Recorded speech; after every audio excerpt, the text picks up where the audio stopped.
নমস্কার বন্ধুরা, সকলে কেমন আছেন? আমি অন্বেষা। আজকে দেখাবো মাছের তেল দিয়ে পুঁই শাকের চচ্চড়ি কীভাবে বানানো যায়। বাইরে প্রচণ্ড বৃষ্টি হচ্ছে কদিন ধরে, আর এখানে আমি পুঁই পাতাগুলোকে আগে থেকে কেটে ধুয়ে রেখে দিয়েছি, আর এখানে সবজিগুলোকে আমি ভেজে তুলে নেব।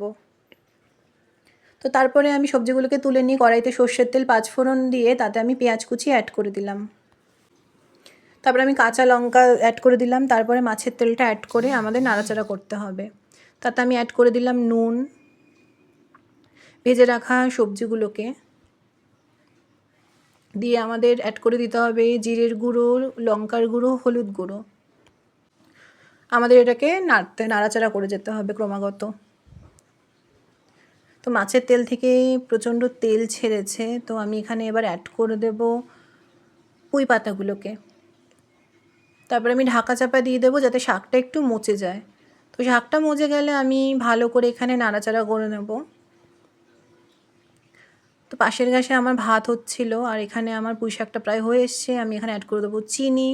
তো নাও আমাদের হয়ে গেছে মাছের তেল দিয়ে পুঁই শাকের রেসিপিটি। এটি খুব ভাল লাগে গরম ভাতে। তোমরা করে জানিও কেমন লাগলো। তো দেখা হচ্ছে অন্য কোনো ভিডিওতে। আজকের মতো টাটা। সবাই ভালো থেকো, সুস্থ থেকো।